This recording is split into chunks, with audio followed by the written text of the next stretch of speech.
you can join in. So let's open the meeting. Call to order the meeting of the 20th of April, meeting of the Finance Committee of Newtown Township. We'll do a quick roll call and we'll take it from there. Mr. Fisher. Present. Mr. Nabholz. Present. Mr. Skoukis. Present. Ms. Pacell. All right. We have no staff auditors nor any elected officials. John Weaver's here, actually. John's online. Oh, my apologies. John, how are you? Good, thank you. Sorry about that. All right. Please stand for a moment of silence.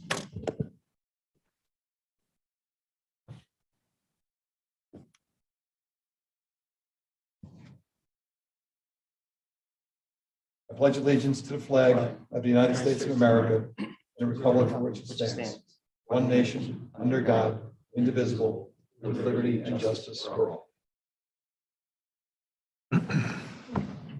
All right. Has everybody had a chance to take a look at the agenda?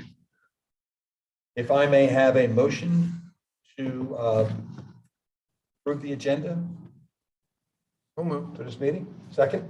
Second. Any discussion? All in favor? Aye. Opposed? All right, the vote is 4-0.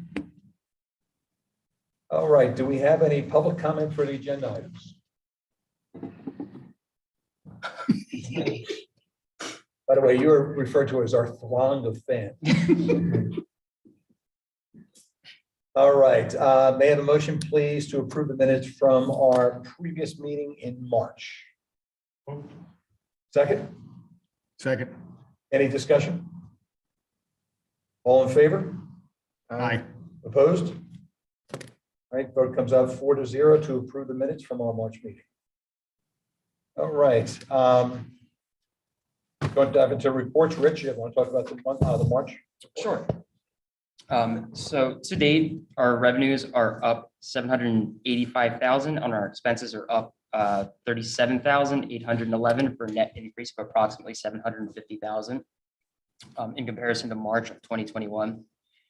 Our real estate taxes are up approximately 986,000. A large reason for this is that the tax bills went out much earlier in 2022 than in 2021. Obviously, if they go out earlier, you're going to have receive payments earlier. As of 3/31, there's still 813,000 in taxes to collect. And while comparing that to 2021, at this time, there was 1.2 million to collect. So we're ahead in collections. If you add the two up, the 813 plus what we have collected, we are right on track to meet our budgeted number for 2022. Another large discrepancy you'll see is in the other tax category. There was a slight uptick of about $6,500 in LST, but the large decrease comes in transfer tax. As we've talked about all last year, Mainline Health transferred in March of last year. Unfortunately, that's not reoccurring revenue, so we're going to see a large drop off in transfer taxes in March. License fines and rents show an increase of about 66,000. The primary reason for this is an earlier cable franchise fee was received in 2022 than in 2021. This accounts for about 65% of all the increase in that category. Unfortunately, interest rates are still down, and we're showing a slight decrease in interest as well. State and local governments are showing a decrease of 49,000. We received the recycling grant already in 2022, which we did not receive till later in 2021. Other financing sources also saw an increase, but unfortunately, this is due to insurance claims. So not only did we see an increase in the revenues, there's actually an offsetting expense with these as well. Charges for service saw an increase of about $12,000. This is an increase of increased zoning fees as well as a small increase in permit review fees. The last revenue category I'd like to touch on is our public safety, which is up about $54,000. And this is a combination of pretty much permit revenue coming in. We know that we received some large permits in 2021, but to date, we are ahead of where we were last year. So moving on to expenses, I just want to highlight two major categories. The first is going to be benefits. You're going to see a decrease of about 181,000. This is a combination of two things. The first is a large decrease in our MMO payment. If everybody recalls, last year we got news that our MMO payment dropped significantly. What is MMO again? I'm sorry, minimum municipal obligation for pensions. Got it. It is our pension our quarterly pension contribution. And this is non-uniform? That is a combination of both. It's because both plans going into beginning of 2021. So they do it every 2 years, the evaluation. And at the beginning of 2021, we were over 100% funded in both plans, according to market value. And so I suspect in 2023, Yeah, unless something with the changes, downturn, right, unless something changes drastically, we're going to be headed the other direction. right. But That makes sense. that's what that is. And the other expense category is you're going to see a large increase is your operating expenses.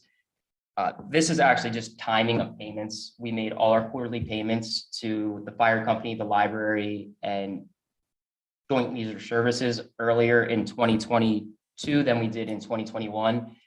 Moving forward, we're going to make the payment at the same meeting every year. So we don't see these large discrepancies from year to year moving forward. Were both sides of the joint leisure services paid this year? I can tell you Newtown's portion was. I know they budgeted. What I don't know is have they paid, Yes. but I do know they both budgeted. Is that something that is considered to be in our daily work? Can you So- expand upon that so that I No, can that's answer fair. that? So I don't want to put you in a spot. So Newtown Township pays its half of the joint leisure. Correct. services. That doesn't always seem to be the case for the other participant in the joint leisure. Yes. Is that something that we as a finance committee can investigate on behalf of our leisure services? Because it frustrates the living heck. So as I understand it, the way The other half. What's that? Who's the other half? Marple. Marble. Oh, they don't pay. So it's kind of like our relationship with the Barton Bridge, Mhm. our relationship with Anything that's joint, right? anything that's joint. Yeah, so I think that you can make a recommendation to our board related to it, but I don't know that they function unto themselves. Like once they're appointed, once we appoint the board members, it's kind of like the municipal authority. Once we appoint the board members, we don't necessarily control what happens in that setting. It just happens to be with the municipal authority. We serve as the staff for them, so we're way more involved than if that wasn't the case. Sure. But the township, as I understand it, once we kind of appoint, they serve as a board unto themselves. And I don't know that you would have the authority to take something on their behalf. That's my question. I do think you have the authority to go back to our board, the board of supervisors, Yeah. and say, hey, we should be making sure that this is happening. And I've had that conversation with our board. I can understand. And I guess, for our. What is the shortfall? So what has happened a couple years, Marple has felt that they didn't have the funding to fund the leisure services. And there are dollars that, I mean, Rich Enal, who's the director, does an incredible job of managing their funding and keeping a good balance for their future, and not absurdly large. I think it's several $100,000 that he holds in place so that they can go and do the activities they need to do. They've been able to upgrade the building that they're in, and the building they're in is actually owned by the school district. And so, any of the upgrades they've done, I really do believe that the leisure services is paid for within that building. Typically, I think there's been some help from the school district, depending on what it was, but like when they remodeled, it was on leisure services, and they used their funding to be able to do that. And it's been they've done great work. But there have been a couple years that since I've been here 7, and I know of at least 2, maybe 3, that Marple did not contribute for whatever financial reason they were in. Newtown has been regular in doing their contributions every year. I believe it's about 55,000, Yes. 50, something in that range that we contribute. And I believe Marple is supposed to contribute the same amount. So here's what I look at, and I thank you for putting it the way you did. So it's a very simple and straightforward thing. We run a joint program for the kids, for all the different sports and the Gauntlet Center. Okay? We, as Newtown Township, annually pay our fair share. Marple Township just decides not to pay because they make up a reason why they can't. We all know, frankly, I'll say this from my perspective, is a bunch of nonsense. Okay? I don't want you to say that, I can say that. Okay? Because of that, what happens is 2 things happen. 1, you have an awful building that is in terrible shape, that if you walk into the inside, you say to yourself, we do things for kids in this building. And number 2, it's just not an appropriate thing for Marple Township to do. So I would like to make a motion that we make a recommendation to the Board of Supervisors that we investigate this and figure out what our appropriate steps are. Because again, on the finance committee side, our responsibility is anything that involves a dollar, right? We're contributing to something that Newtown Township has 50% share of. We're trying to provide services to the kids of this township because Marple Township's not paying in. They're not getting everything they should be getting out of it. And if you walk into that building, you'll know exactly what I'm talking about. So what's the right way to frame that motion? Because I think the supervisors need to look into this because they're just deciding not to pay. And $50,000 to $60,000 is not a significant amount of money. Well, once you get into a pattern. Well, and it's a pattern of the political environment in Marple Township, and it's a bunch of nonsense. I dealt with it for years. Steve, when they miss their payment, do they then go back and make it up at some point, or they just skip it? They haven't done that. Let me just say, I don't know that they've ever gone back and made it up. And we hold our payment in escrow until they make theirs. But then if we do that, what happens? I mean, That forces them to pay. Well, yeah, I don't, I shouldn't question your submission, I apologize, but it's the right thing to do, but it's the end game is who's an impact, right? Well, how many times has this happened? I know, and since I've been here, it's at least twice, it may be Wow. 3. I'd have to look back. I've been That's here a lot. 7. So critically, it's $150,000 to $175,000 that, that again, it goes into funding programs for kids. Yeah. All right, and by the way, that's a massive after-school program in there. Yeah. Okay, so these guys are just saying, we don't want to pay. That's right. What I'm suggesting, well, if the board was up for it, I'd say, well, we're willing to pay.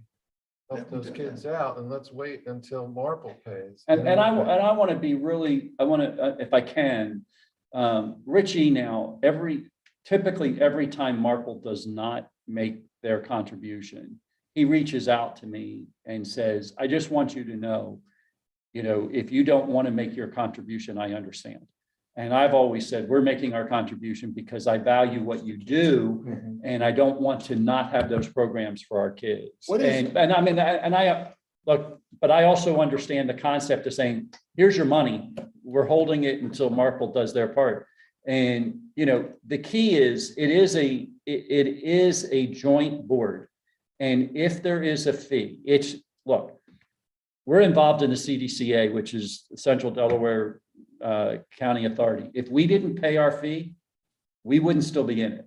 I mean, that's exactly what they would say. If you're not paying your fee, we're going to remove that. Now, that would cause all kinds of problems because if we weren't sending our waste downstream, that's a big deal. But, the challenge that we would have is if Marple was no longer paying, are we prepared to pick up and do what we do through that program without our them, residents. for our residents? Not for theirs, but Right.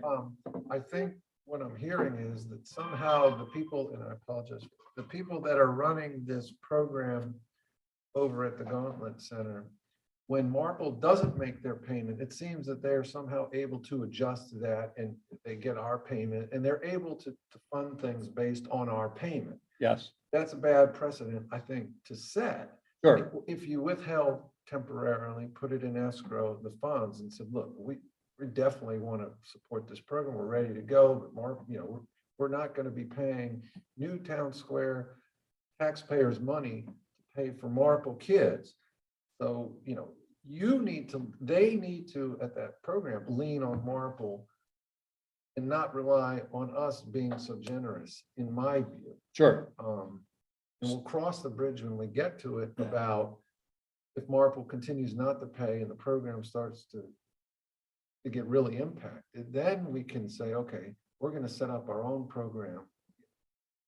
Do this instead. And I think frankly, I think the media would be really interested. Well, that's what I was just Like thinking. these guys A decide, little oh, yeah. transparency here, a little public communication would I- go a long way. This So- is embarrassing. Yeah, it's to me, it's, first of all, it's absurd and embarrassing, okay? Number two, what they are doing is impacting our kids.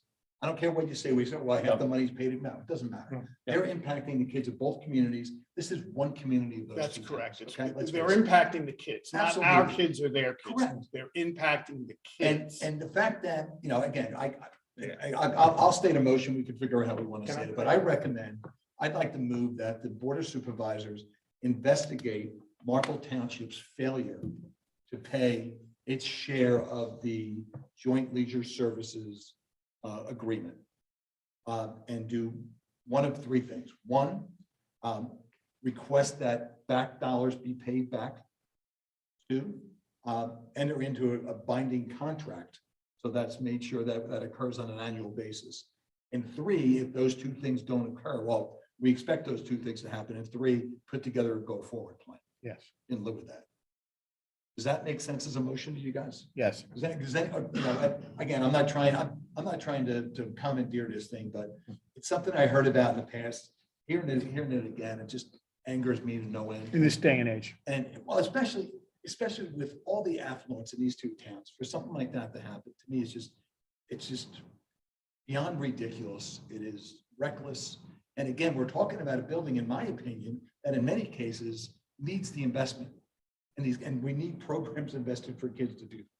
So that's my motion. Rich, Stephen, you didn't state it any differently, or we're okay to go with what I gave you? I understand what you're wanting. Okay. Any discussion beyond what Well, I'll second it. Please. I'd like to just say one more comment. There is another possible model that would go with telling the news, the community college model. If they don't pay, then their residents have to pay a higher fee. Yeah, that's a good point. That's a good we're point. not, Newtown's not part of Delaware County.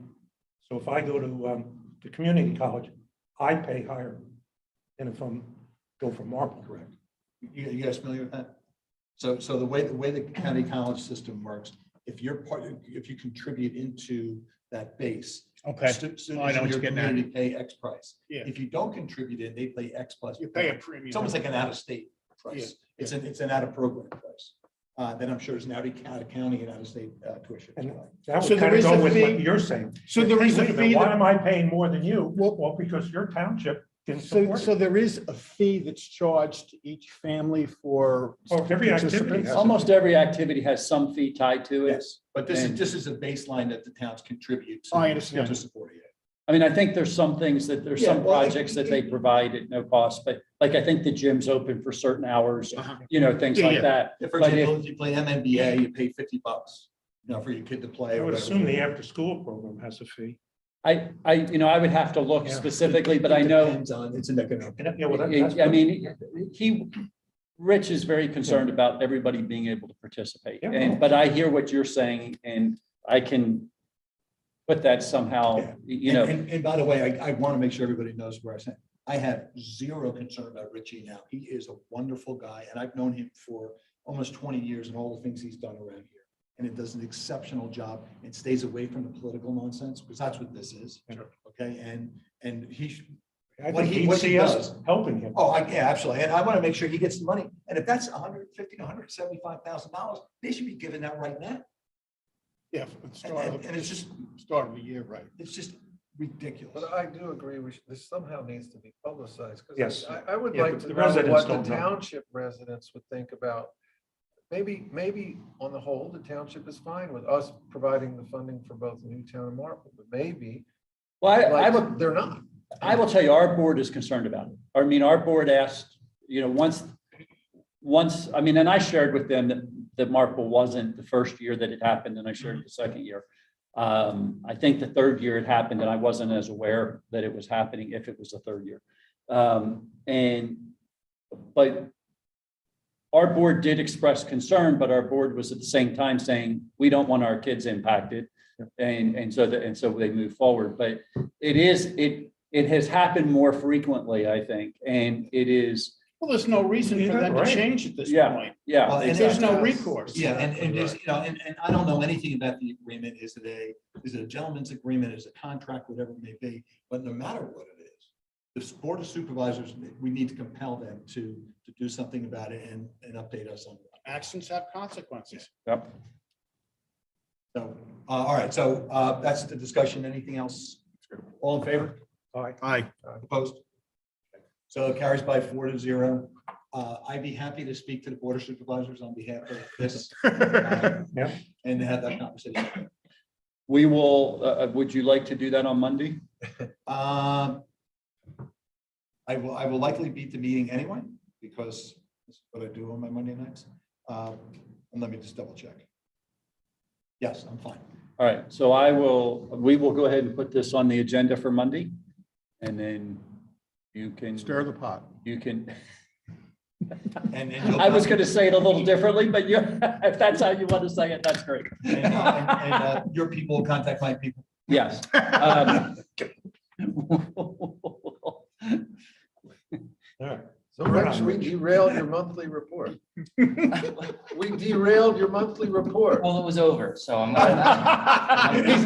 He's done now. It was a good time to derail it. All right, thank you, Financial Director Lafayette. How does that sound for a title? All right, we're on to new business, the audit update.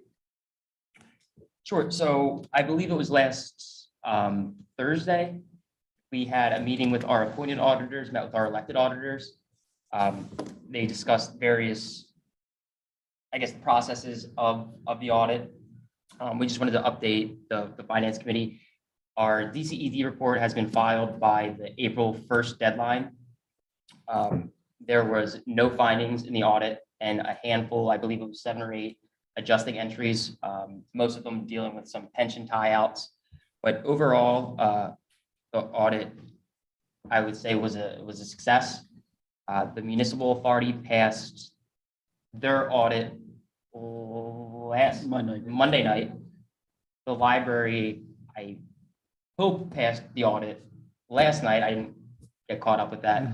But those are the two main hurdles that we would have to get ours finished, because they're component units. They both need to accept theirs first.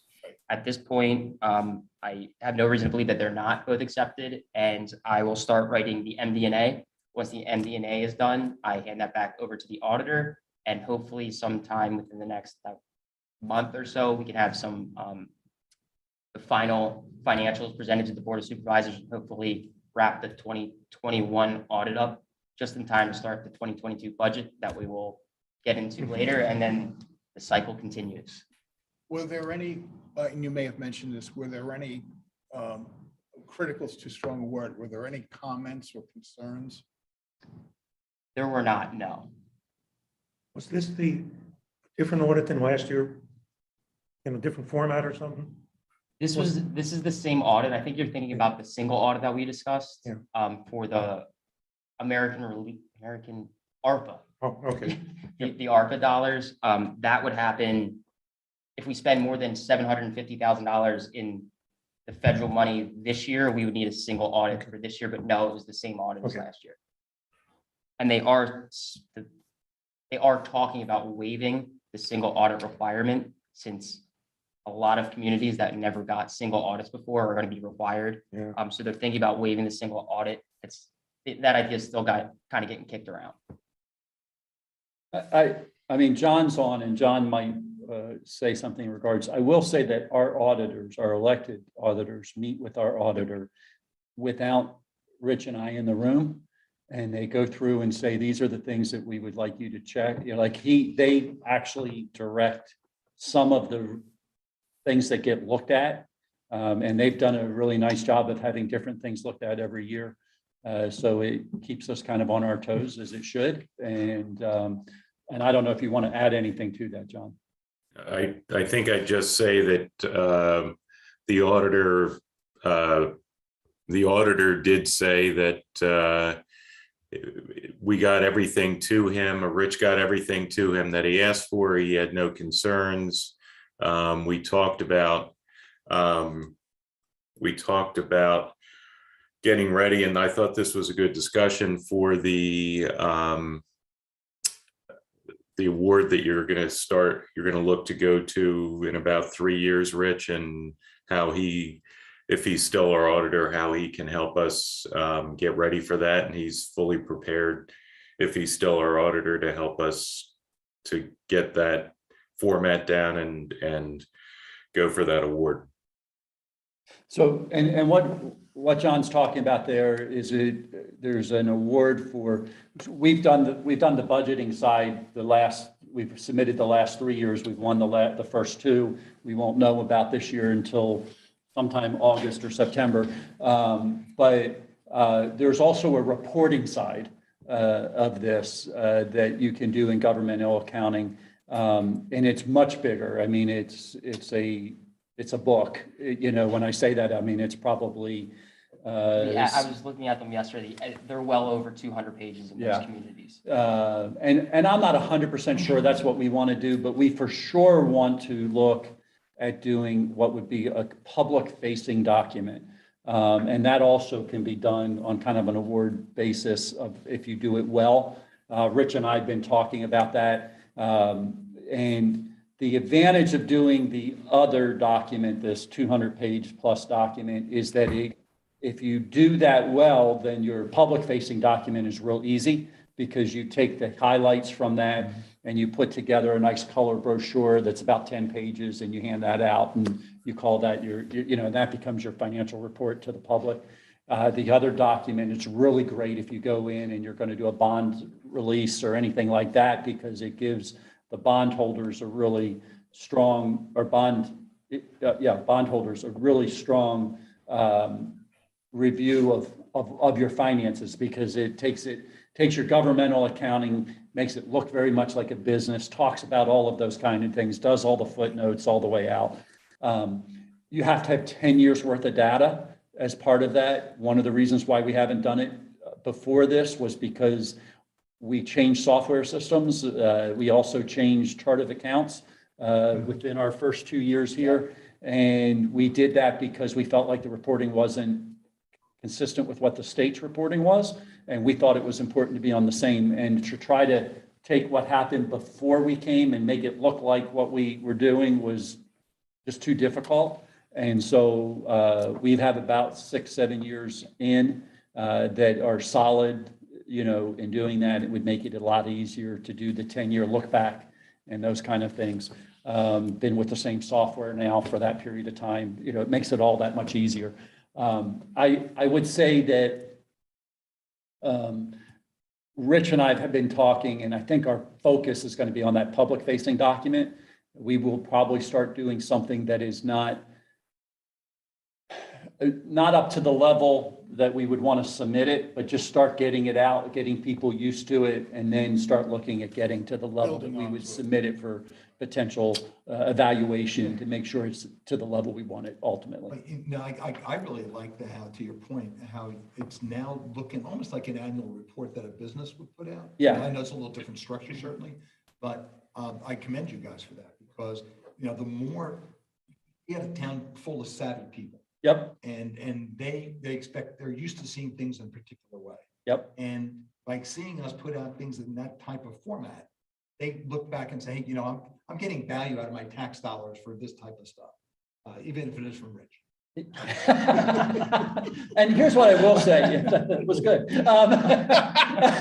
And here's what I will say. I think we do a terrible job of sharing what we've done. I think we've done a really good job over the You don't last wanna several pat yourself years. on- Well, because you guys. But do it's your not job from a so lack of well. trying. Yeah, Well, I think we've done a really good job of trying to get people involved in what we're going to do budget wise. You know, we've tried really hard. Whether people take advantage of it Oh, is, no, is a you're different right. story. Easily make it all different.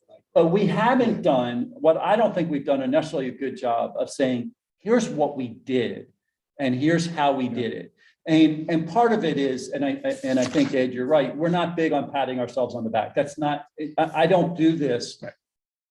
I don't ever want to have, I actually want to stay out of the news. I don't want to be in the forefront. I just want to do my job and do it so well that everybody loves living here. That's what I want to do. Sure. But at the same time, I think people need to feel and need to sense that their tax dollars did do something and they need to see what it was. And I think that if we do this public facing document that we've been talking about, it's called a PAFR. And we think that would be the first step to really trying to help people understand. And I don't think we need to wait 3 years to have 10 years worth of history to do that. I think we could start doing that now and getting it in line. And then when we get to the 10-year mark, we can then have it to be Well, something Yeah, we you can submit. can do that for township consumption, Correct. right? And in fact, I was going, when we get to the goals, we'll talk about it Yeah. real quick, but I completely agree with you. No, good. No, we're on the same page there, because again, you guys have done a really nice job of presenting that information in a way that people can consume it and understand it. I think that's a big. I would like to say that I read yesterday that you're not eligible for the PAFR award If you until don't. you get the CAFR award. So our step behind the 200. Catch 22 land. Yeah, they kind of thought ahead of us there. So what you're saying is that you're going to stay here another 3 years. What we might be saying is that I'm not worried about the award. I'm worried about doing the right thing for our Oh, yeah. community. Well, it's You best know, practice, right? So you know, you absolutely. put that in place, you do it, it becomes the way you do things every year. So when that 10-year period comes, what you do is part of how you Yeah. work. Look, even the budget award, I do care about the award because it says something about what we're doing. And I think it gives confidence. I don't do it for the award. I don't have Rich do it for the award. I have Rich do what we do because I think it's the best way of explaining what we're doing to the community. And I hope it gives the community confidence in the budgeting process that we're not being willy-nilly about our money. We really are taking this seriously. And that when we do talk about having a potential increase in taxes, it is after a lot of thought through the process and does it make sense in where we are? And it's all about being transparent and making sure people know what's going on. Good job. Hey, by the way, before we go to the next thing, Rich, if you wouldn't mind, can you find out for me precisely the number of years and the amount of money for the joint services non-payment? So I have my facts in front of me when I talk on Monday night. But you guys are doing again, the way we present and the way we get information out is so critical to how we get stuff done. I'm gonna jump, guys. All right. Thank you. Good job. Thanks. All right. Move on to the budget timeline. Budget schedule. Sure. So this year, we're keeping roughly the same format as we have previously. We're actually just changing the order of some meetings. In previous years, particularly last year, we met with the Board of Supervisors on a public meeting. And we had, I want to call it a brainstorming session to kick off the budgeting process. This year in June, we're actually going to hold a public meeting first to gather some public input. That is going to be the first thing we do. And then we are going to start giving the presentations to the board, starting with the second meeting in June. We'll give the personnel, the capital, and the operating budgets like we normally do. Then we'll speak about our revenues, and that puts us in September. In the second meeting in September, all other funds will be presented to the Board of Supervisors with general fund updates. Moving along, the full budget will be presented in October for the first time, combining the revenues with the expenses. This is the first time that the full budget will be presented to the board. After that, we'll get some feedback from the board, make some adjustments, and then we're going to hold an informational public meeting. Since we already had the input public meeting back in June, everybody gave us our input. This one's going to be more informational, saying since our June meeting, this is how the budget has progressed. This is where we're at with our budget. From there, we're going to ask permission to advertise on the 24th of October. At that point, our 20-day waiting period starts for advertisement, and then hopefully we will get the budget, the fee schedule, and the tax ordinance passed at the last meeting in November, which is roughly on track of where we've been the past couple of years. Last year in particular, we went to, I want to say the middle of December to get it passed, but this year we're going to schedule it to try to get it passed at the second meeting in November. And we were just kind of looking for some feedback from this board of any critiques or. I would just make note before you all respond. We made a decision, Rich and I sitting there talking and going through this, that we felt like the last 2 years we had done our public meetings in September. And it seemed a little late in the process. And we did it more as here's what we're doing to give information. And partly because with the strategic plan having been completed the 2 years before, we had a pretty good idea of what the public wanted. And so we didn't feel like we needed to spend much time on that side. We knew what was important, and we still kind of know our driving. Like, we know the lanes that we're in because of the strategic plan. What we hope to hear back is there something that we're missing? Is there something through the strategic plan piece that, we're working on, but people don't feel like we're spending enough emphasis on? Is there something in that is not even in the strategic plan that in the last 2 years has come up and we're not aware of? And so that's what we're hoping to happen on that June 7 meeting. And then we again felt like it was still important to give the public an opportunity to come in. Even though we will have presented, 5 or 6 times by then to the board, if the public wants to come in and just have a hash out, what is involved, what's there, seeing it all as one, we thought it was important to have that other meeting just to be as, again, as transparent as possible, allowing the public to participate as much as possible in the process.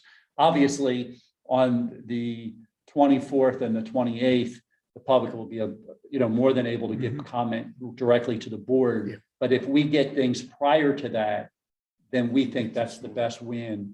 And if we can get it into the budget and move it forward, I'm not sitting on the 28th making $100,000 change. Now I got to start the whole process over with advertising. My recollection from last year, the Quagmire was the recycling contract. It was. Yes. And so I don't recall whether or not that would, the current contract, is it a 1-year contract, a 2-year It's- contract? I think it's 3. I would have 3 to. years. So we won't go through that. We won't go through that. We have contracts that come due every year. That's If that was the one. That was the one last year. I will have to look back to see what we have coming due this year specifically. I don't know of anything that's that large. Right. I That think, derailed the timing and That- consternation. well, and it becomes incumbent upon us to get ahead of that this year. Yeah. Like we're looking at this, we kind of saw what happened last year. And so this year, I'm going to be pushing for us to get any requests for bids and things out very early for 2023. Right, so we locked that down. No My only surprises. concern that I have is, in light of what's going on in our economy today, people are bidding very high on every project Yeah. that we get. And so I'm hoping, Supply chain excuse. Yeah. is that going to at least settle out as we get further into the year? And so it's that balance of getting as close to the end of the year, so you're getting whatever that benefit is. Like, for example, I assume that the cost of fuel for next year is going to be very high because we bid through the school district and they're bidding it now. Like they bid because their year's June or July to June. Okay. So they're going to be bidding now. Yeah. And, I anticipate that compared to last year, I think we were like $1 a gallon is what we're paying or something ridiculous like that. I shouldn't say ridiculous, something understand. wonderful like that. I think we're going to be at a whole different price point, and we're going to have to figure out how to manage to that the second half of this year, Yeah. as well as into 2023. But anyway, that's what we have to, that's that piece that we have to work to make sure that we have a bid that's kind of current, but at the same time, having pretty good numbers for our budget. Okay. Old business, can we move on? So two things, if you don't mind, with old business. I have a hard stop at 9, so I'd like to change things around real quick. Also, we didn't have in here, and I apologize not bringing it up. We're going to follow up on the revenue model for the newsletter. That's something that, remember the last meeting, we talked about the advertising? We did present that to the budget. And it I mean, was to the approved. to Supervisors. the board. Okay, thank you. They took no action. So at this point, but that's where I'm that sorry, is. did they took no action, or did they approve the recommendation not to have advertising? I think they took no action. I think we presented it and they took no action. I'll look back. I'm pretty sure they took no action. Okay. That's fine. I just want to make sure we followed up on here. So, Got it. so if we can move the communications goals up, excuse me, the committee goals up a second, and then we'll take care of the other stuff. The only thing I recommend we do, these are fine goals, and they're appropriate for what we're looking to do. But my thought is, do we want to have a goal? And I guess we do this in number 4, because I benchmark it against what some other towns have done. And several of them have something along the lines of review, monitor, and advise the board of supervisors. And if we take number 4 and expand it around that, there's really just what we don't have here is functional goal of what we do, which is to advise the board of supervisors on matters related to finance. Right? That's the only thing I recommend. Well, you're really playing off the concept of number 1, we're talking about pilots. Number 2, we just talked about this leisure services Yeah. agreement. So you're getting to specific actionable items for the board to investigate and consider. Yeah, and just and I guess it's the advisory piece of it, because this is not a Yeah, we don't this is make not a decisions. decision making, Right. but this is more of an advisory function. So how do we stake that in goal number 4? Diplomatically, yeah. And then frankly, I just recommend we move them around a little bit.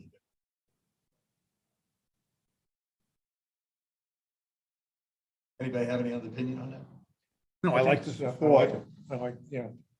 You know, we're making recommendations, not that they have to listen to everything we say, but is there an indication that we're serving a purpose? Yeah. Right, Kind yeah. of like, we just Yeah. talked about with the newsletter, Yep. right? It's their call on what they do. We're not going to tell them what to do. We should only recommend what they do. So, And, I would just mention on the newsletter, we have I think a 1-year contract. And so they may very well for 2023, take the notion, say, we're just going to go back to doing it the way we were doing it when we did it. and that's absolutely perfect, because again, our job is to let them know things that we see that they should take action. Yep. And what I recommend on the order, by the way, is that becomes the first goal. Yes. Number Yep. 4 becomes number 1. And the other thing I recommend we do, 1 and 2 are effectively commingled. But I recommend that sounds foolish, but it's a quarterly newsletter that we'll report in every quarterly newsletter. Yeah, there's some reporting. Just be a little more specific about that. That's also, so Yeah, because, it's objective. yeah, we talked before about SMART goals. Yep. So if we say every quarter, we're going to report on something related to a financial matter. For example, Rich has laid out a great calendar right there. I'm sure that'll be. Yeah, that's great. Yeah. And I think that if we say that we're going to do that every quarter, people will expect us to do that. And we can hold ourselves accountable. Sure. What do we plan to do with number 2? It says update the township website regularly for any financial information. Now, Rich already does that as part of his job. So now we're doing something extra. What are we doing extra? I don't want to put a goal in here for something that's already done.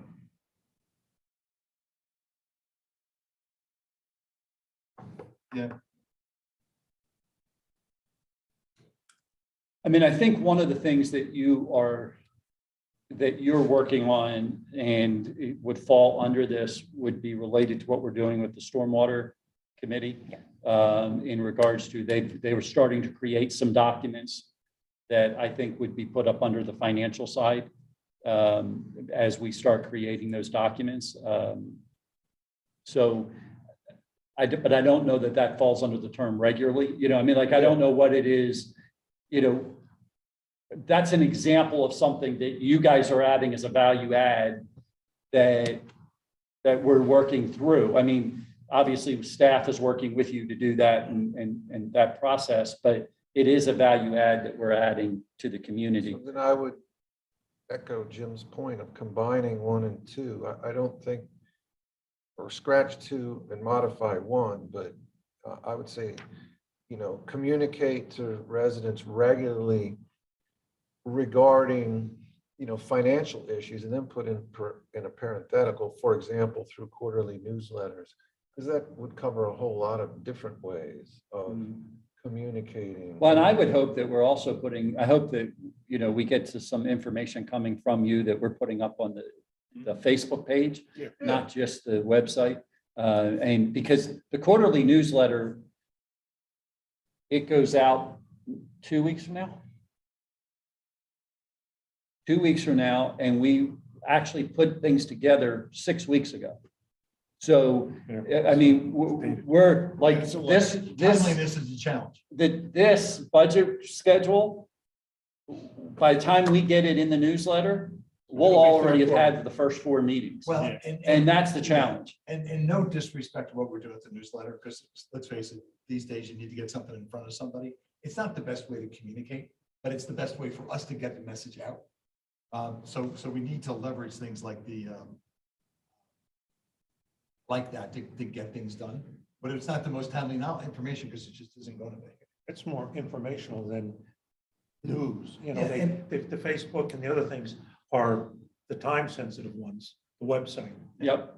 And this is just kind of reporting after the fact and don't Yeah, take maybe up that's space. the way. Yeah. Because the worst thing is you open something and, oh, that was yesterday.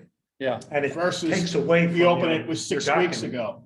If it's 6 weeks ago, you're gonna go, Yeah. Well, and that's why we're very careful what we put in. Yeah.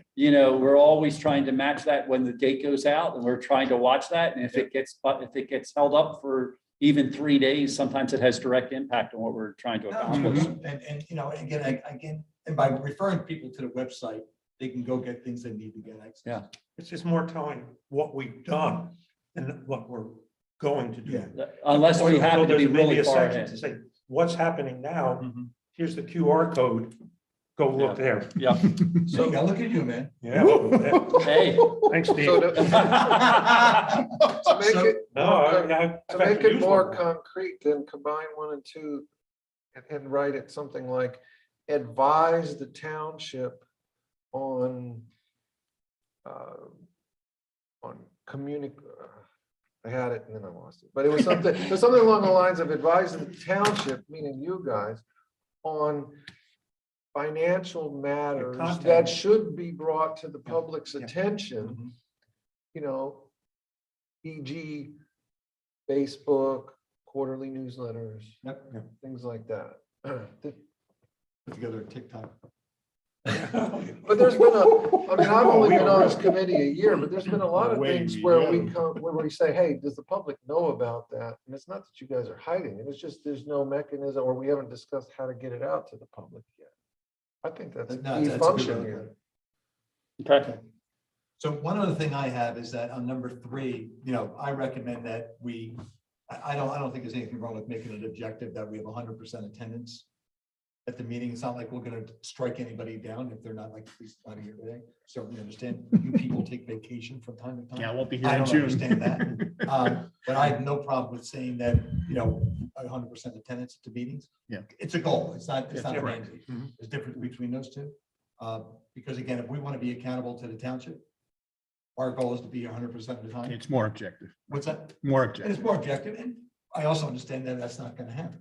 Right. But also if someone's only here 40% of the time, well, then maybe that person should be on the finance committee, the ensuing term. Yeah.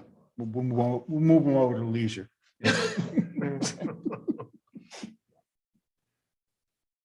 And by the way, that's in person or virtual. Okay.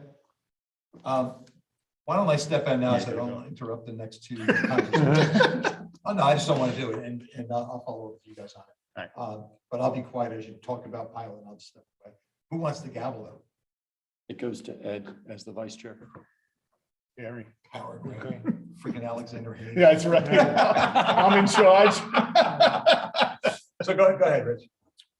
So I believe I reported at our last meeting, I think it was 2 meetings ago, this group made the recommendation to bring the list of pilot taxes, and I want to say lack of pilot taxes, to the Board of Supervisors. At that meeting, and correct me if I'm wrong, I believe the supervisors accepted the recommendation from the Finance Committee. I believe they also made a motion to hand it over to the solicitor for further review.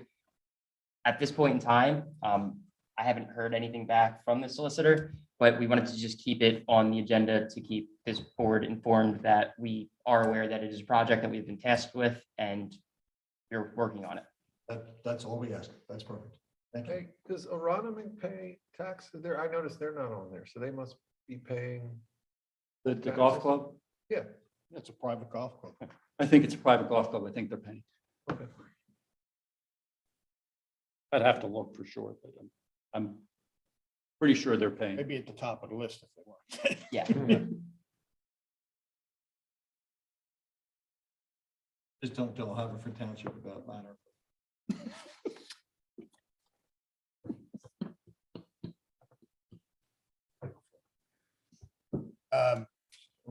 Next topic, stormwater. Brief update. We had a meeting with representatives, township manager, engineer from Middletown Township. We're in data gathering mode.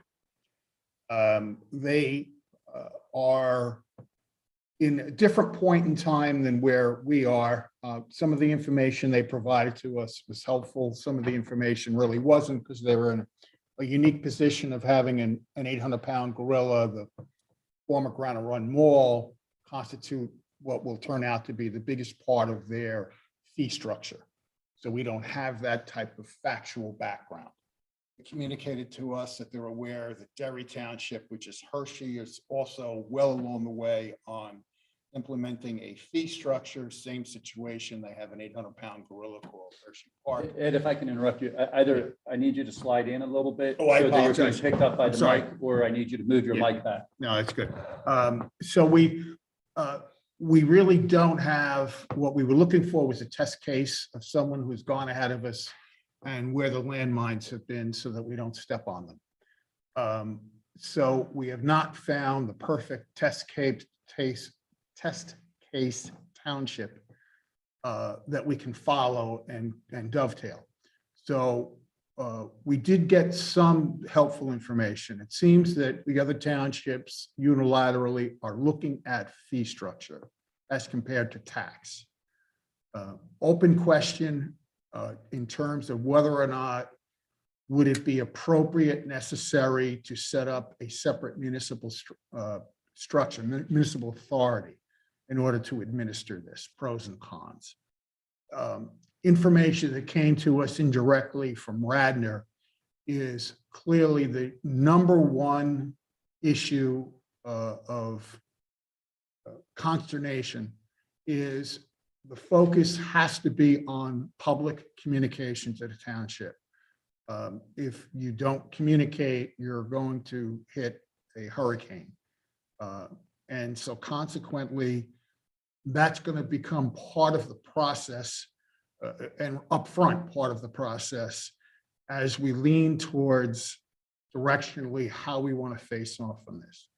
Steve, and I'll open it to you, Steve, has gotten some informal communication from the township solicitor about kind of guardrails, things that we really can't do or that's going to tie us up in an inordinate amount of litigation.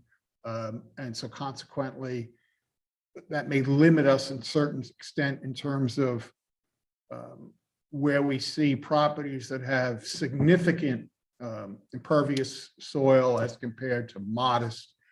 The other large hurdle that we have, and we still haven't resolved, how do we get past it, is that we're going to need to identify properties within the township specifically.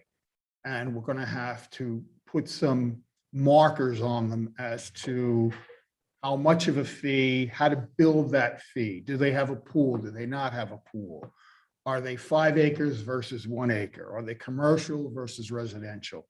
So there, you can see with the number of parcels in the township, that's a fairly complex build out. And so how would it be done? Would it be done visually? You need to do it in the fall, in the winter, when the leaves are down, so you can get a good visual focus on the properties. So those are kind of like the open questions that we have. We don't have what I'll call a clear path at this point, although I think the impetus from the group and from the input of the township manager and finance manager is that we're clearly leaning towards a fee structure. So I think that's kind of the update of where we are. We don't have a model that we can come back as a subcommittee and present to this group where this is what we're looking at directionally, and these are the advantages and disadvantages of option 1 versus option 2. That still has not been built out at this point in time, but that is our goal, is to build that out so that then it can germinate up to ultimately through this committee and then ultimately to the Board of Supervisors. I would just add that I did have a short conversation again with our solicitor after our last meeting. And I have him doing some research for us in regards to whether or not second-class townships can have a fee, or do we have to make it an authority? Oh, okay. I thought we were And past so that we can just understand that. And it all has to do with what the second-class township code says about what you can charge for. It is very clear we cannot do a stormwater tax, so to speak. That you can't, like, we can do a street light, we can do a hydrant, we can do those. They're spelled out very clearly in the second-class township code of being able to do that.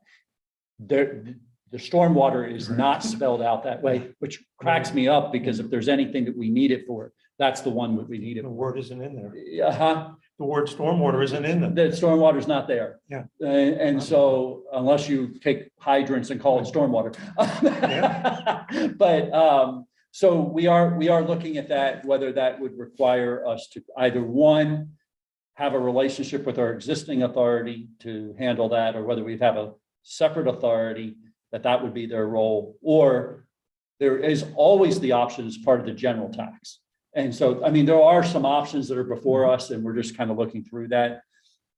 We're a ways down the road figuring out where that is at this moment and how to go forward. Do we have any kind of timeline that we're trying to achieve? I was hoping to achieve something that we would know something, to be honest with you, by the end of June, so that if we wanted to do something in 2023, we could do the communication process. I don't think we're going to get there. Mostly because there's what we're finding is there's a lot more moving parts in this than we had originally anticipated. I think we're going to have some good numbers from the township side. We're ahead of Middletown in that we kind of know what the dollar amount is that we need to spend. We have at least, and it's a broad number, you know, I mean, it's between 20 and 60 million. Where Give they or don't give or take a couple Rounding. million. But I mean, at least we have an idea, like we know it's at least 20. There's not a question in our mind that we're looking at least 20.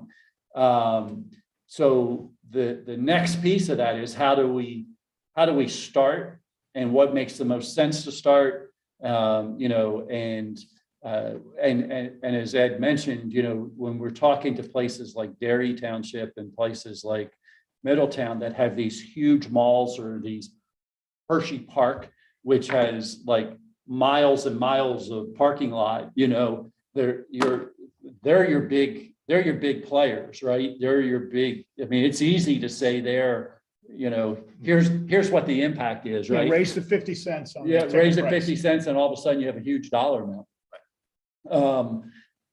We're predominantly residential. And so we have some commercial, but even in our commercial, there's a couple areas that are kind of built out, but a lot of it's not. And so it's, what is it going to look like?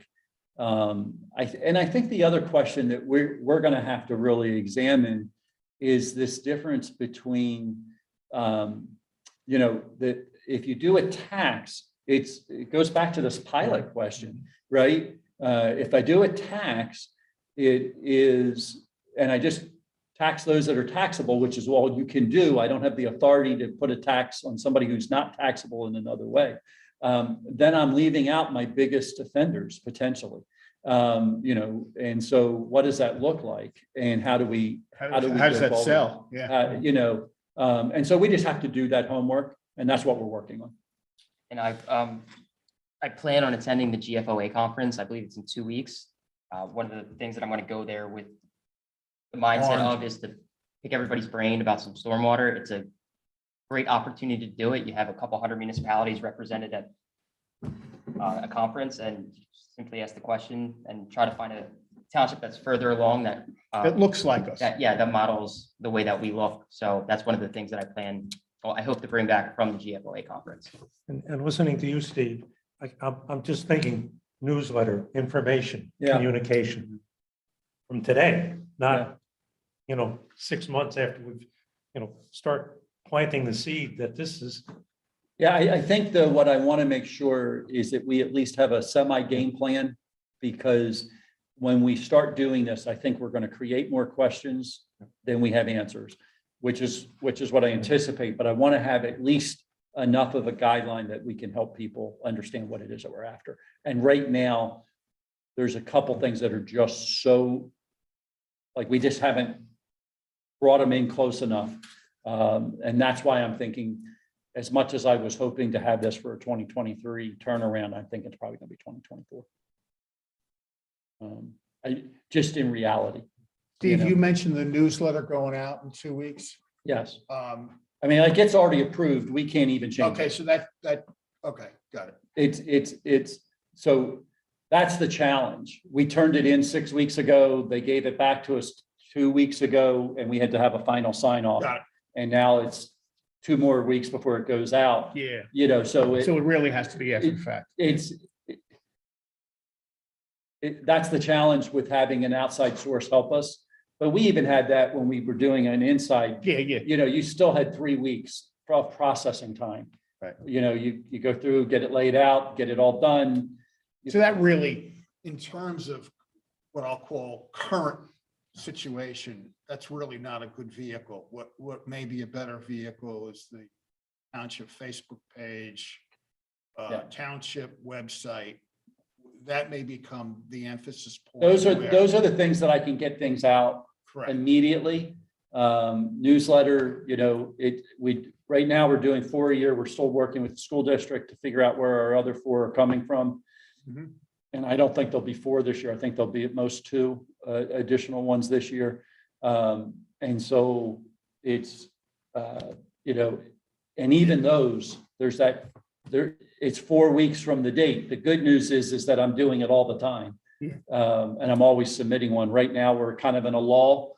And I think in another month, we start pulling together the stuff for the next one. Yeah. But that's 2 months out Mhm. after we do that.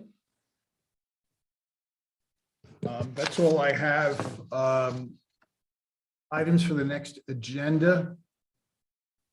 I think we'll just table that at this point, see what circles in the next 2 weeks or so. Yeah, if anybody has anything, either get it to myself, Steve, and we will get it on the next agenda for next month.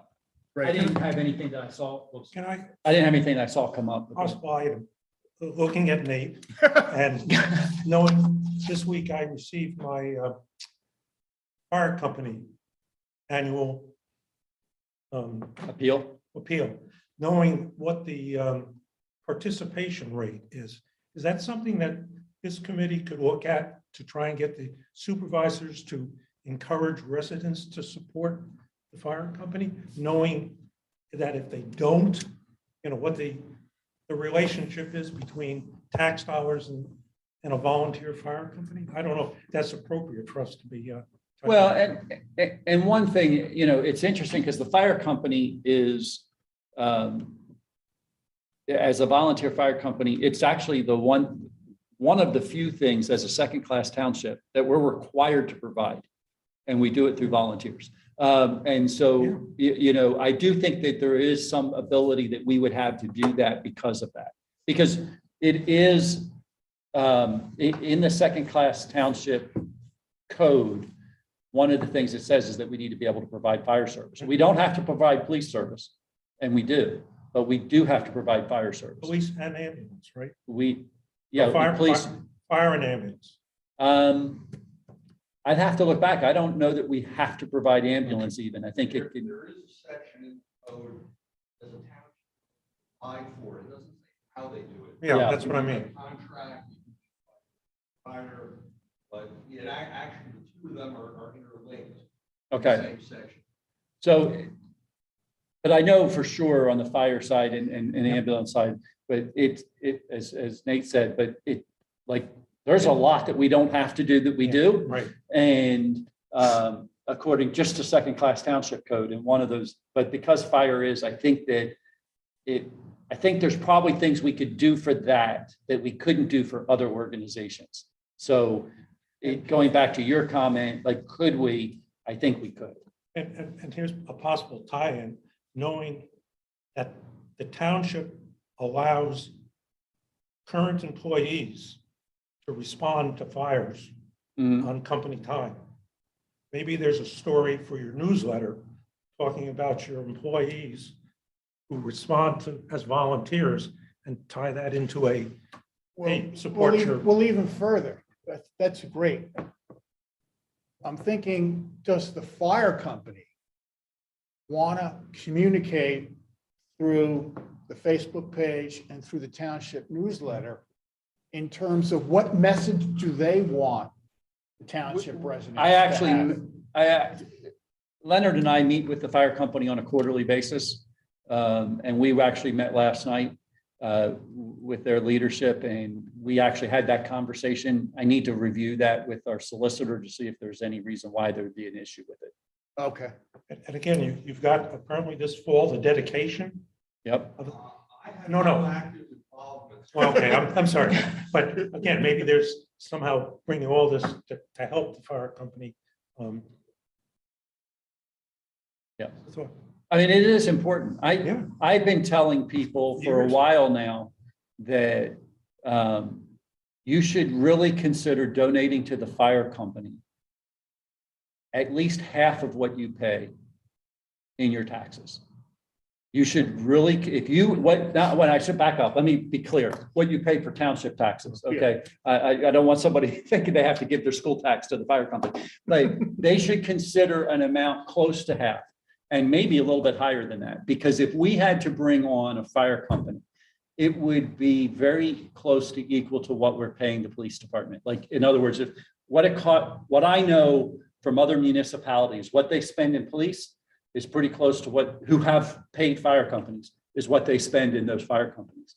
And so my thoughts have been twofold in that. One is, if we continue to give money to the volunteer fire company at a rate that they're not having to do so much fundraising and can focus more on what they're trying to do in recruiting, we have a better chance of keeping them volunteer, which I think is the best answer for the community.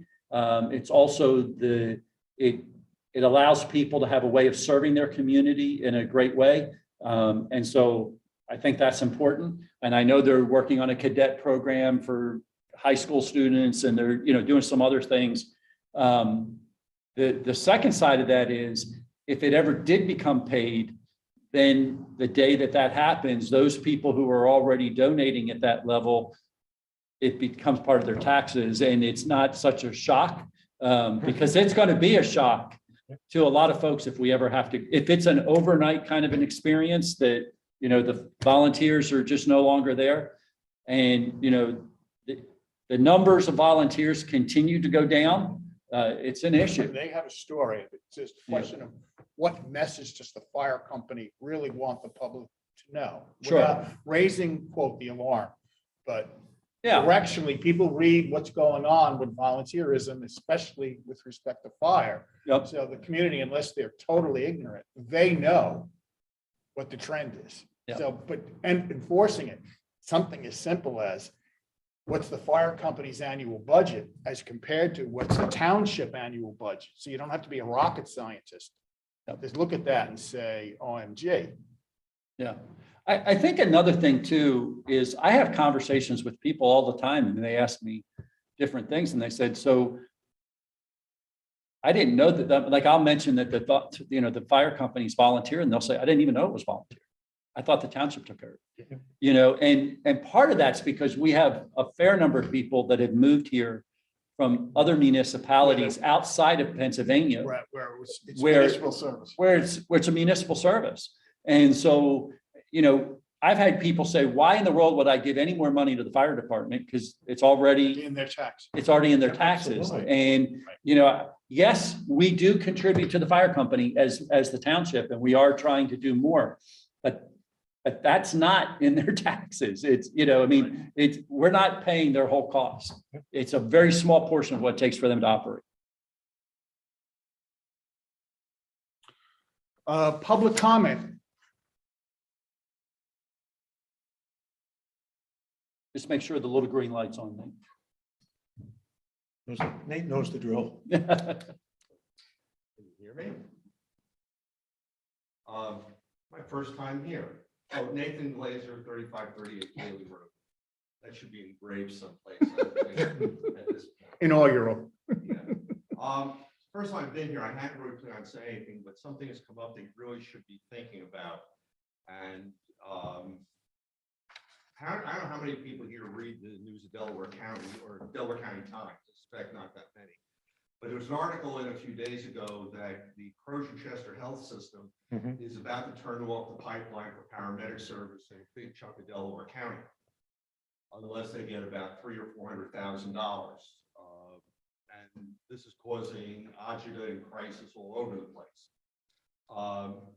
This has already happened in Newtown Township at least a decade ago when Riddle came in and said they need $250,000 to run paramedics. The township refused to pay it, and then they turned the EMS system to a nightmare, which is what the Board of Tax Supervisors is very good at doing.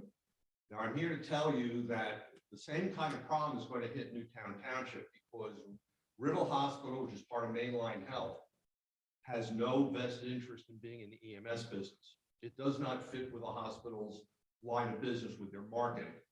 And Mainline Health that previously has already shut down a medic unit that was at Paoli Hospital for many years. They shut down a unit that was at Bryn Mawr Hospital that served Radnor. All these communities had to turn around and fund it in some way, and they did. So at some point, the same thing is going to happen here, whether it's in a year, whether it's in 2 years.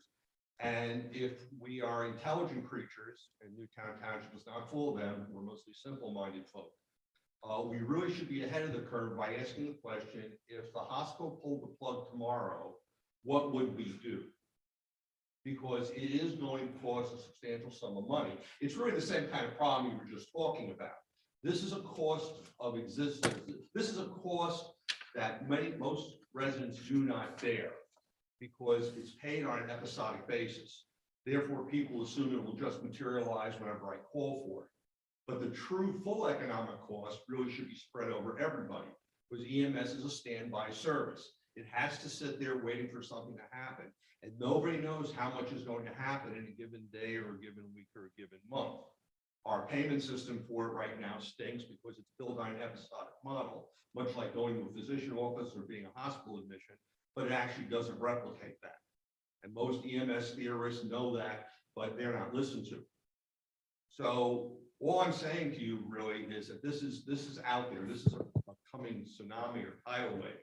The day that you get the letter from Mainline Health, Riddle, whatever, saying, unless you increase the money or whatever, or we're just pulling out because it's no longer part of our care model, something's going to happen here. And that's when the the seizures are going to occur. What are we going to do? What are we going to do? I should add also that Christiana Care, which is in Delaware, which has announced its intention, they are not involved in this because in Newcastle County, Delaware, the county runs the paramedic service. The hospital has no involvement in it. So there's no expectation for the new owners, if that does come to pass, why they would want to do it. As far as they're concerned, the model is this should be a governmental service, a third uniform service. It doesn't belong in our hospital because they've never done that. At least again, not the last 20 years or so. So all I'm doing here is kind of being the canary in the mine, letting you know that there's a problem out there that really should be solved. We should have a method for solving it before it happens. We should not wait for it to overtake us like it did the last time. Because the last time it overtook us, the board made one series of bad decisions after another, spent a ton of money, wasted it really, and we're really still not, we've never really solved the problem. We just literally put a huge Band-Aid on it. Good question. When it happened the last time, was it unique to Newtown, or did it affect other townships as well? The problem itself is not unique to Newtown because, for example, when Melee Health plugged on Paoli's medic unit, Paoli Fire Company, Malvern Fire Company, all of them had to go out with their respective townships and construct something to make it work. Now, their answer was largely to elevate their level of service to ALS and just replace. And that was just how it was funded. It was funded through those providers. There are other places that have lost service and have had to go out and do something. Well, to your canary in the coal mine comment, is that something that we as a township could raise to the new Delaware County Health Unit and say, you guys should start looking at this because it's going to affect more than Newtown? I'll sketch out a rational solution which has no chance of seeing the light of day. The health department, first of all, would be an excellent vehicle because this really is a health service. And this problem should be viewed not as a township problem, but as a county problem. Because the reason the failure problem is that the municipalities in Delaware County particularly are small. They do not have the population bases or the tax bases to support these services independently. But it's, again, the same thing you're just saying, if you suddenly had to go out and put all these things together and pay for it locally, plus it involves a huge amount of duplication. So rationally, the county would become the unit of service and then municipalities would negotiate with them as to how much is supported. Is it a tax base? Is it some kind of fee for population base? And again, like Newcastle County did, Gloucester County, New Jersey had the same problem over 15 years ago because their system was in collapse and their county freeholders, which are now commissioners apparently, they went out and created a system and they're now the provider of all the BLS service with the ALS still running through hospitals. But that's a New Jersey regulatory issue, very different from Pennsylvania's model. So the short answer is, yeah, I think the health department would be an excellent vehicle to evaluate the problem, propose solutions, and come up with some kind of a care model that would resolve this, but it has to be done on a long-term basis. I'm just here to tell you that I think this is going to alight on our shoulders sooner, not later, and we should be able to use our rationality to consider it ahead of time in terms of, you know, and I asked Riddle the plain question, folks, do you really seriously see yourself doing this in 10 years the way they're doing it now? You know, I don't think the answer is going to be yes. I think the answer is going to be an equivocation in preparation because every hospital system in the nation is looking to this issue. He's under pressure, right. Business. And they're stripping away peripheral activities, Right. regardless of the public good. But public good isn't the issue anymore. The bottom line is the issue. And being nonprofit is a mirage. Look at Mainline Health's balance sheet and all, and you know, there's not a whole lot of charity there when it comes right down to it. So that's my damage for the day. Great point. I do also have a question on the pilot. Is the last time I looked, the court system came up with a rule on what was considered to be a charitable institution, what qualified for tax exemption. Are those basic rules? There's like a 5-point test. Is that still?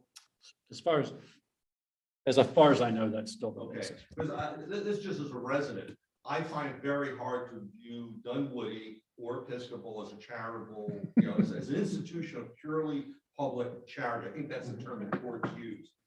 And I find that irritating that they're viewed because they have no resemblance whatsoever to a charitable institution. They certainly do good. I mean, I'm not questioning that, but the point is For the their basic do-gooders. models, their basic financial models are not one of a charity in the traditional American sense. That's why we've put this issue up to the super. And I just think, Exactly, Nate. Right, I think there has to be a re-examination of who, there are certain institutions in like, the camp down the road. I mean, they certainly come a lot closer to. Garrett. In Garrett Williamson, they come a lot closer to meeting that model because they do a lot of work, Yeah. I know, through their childcare Underprivileged. at a reduced cost, they do all sorts of things. There's no question, I think they fall there. But some of these others, I really look at with askance and say, really, you're a charity?